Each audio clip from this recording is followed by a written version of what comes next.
Brett, okay, my son is 9 years old. Here we go. And just completed his first outdoor track season. He chose to focus on running the 1500 and improved steadily through the season and really loves the sport. Yeah, good. And that's good to hear. I do worry about burnout already, but let's continue. My wife was an elite cross country runner in college, and it looks like our club also wants to start competing in cross country this year, so he wants to give that a try too. And I got to tell you, and I've said this many times, I think one of the best things you can do um, academically is play chess in high school and run cross country. The number of professors I had in college who were collegiate cross country runners was extremely high. And what I thought was fascinating is that many of my professors ran ran cross country for Utah State, and their coach was Ralph Mon, my coach, which I kind of thought was kind of interesting. However, he also wants to do indoor track and field during the winter and has asked us if he can throw in addition to distance running. And I think that would be fine. He was hoping to throw the javelin, the indoor javelin. I want you to think about that as just from a safety perspective.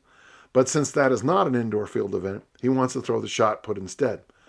Yeah, 9-year-old shot putters. That's always an interesting thing to watch when they do that. I see almost no carryover into the actual event when I watch him do that. I'm not really that concerned with his results at this stage. Good in his life, and just want him to continually improve and remain dedicated. But is this a good idea? Yeah, I mean, if you're going to be there and have some fun, sure. Um, It'd be interesting with his DNA. I mean, I don't know what you're like, but if I would say it's a lot easier in some ways to be an elite cross country runner than it is to be an elite shot putter, because you know God loves all kinds of cross country runners physically, but there's a real prototype for throwers, and it's going to be real hard, for a 5 foot, for a guy this tall who weighs 115 pounds to be an elite shot putter. I didn't say it was impossible. And in fact, I'd like to see it happen. No, I think it's a good idea. Especially at this age, it'll be fun. Give him something to do. I certainly hope he rotates and takes that seriously, because the life skills he'll learn from the delicate dance of being a rotating shot putter is good. Yeah. The problem with those youth track throwers is very often it's just the big kid who does a standing throw wins, and of course they learn a terrible lesson about the throws.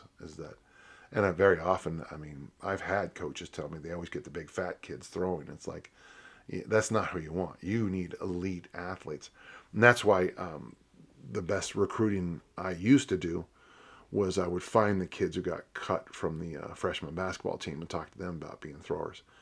I coached at a high school where they kept 15 freshman boys on the team, on the basketball team. And of course, only 5 played at a time, and I don't know why they kept that many. And then on the seniors, so freshman, sophomore, junior, seniors, the coach had a rule that unless you started as a senior, you weren't allowed to be on the team. So if you do the math, and so in a school you would have a total of 60 boys who played freshman basketball on the campus at once, and only 2, maybe 3, were on the varsity team.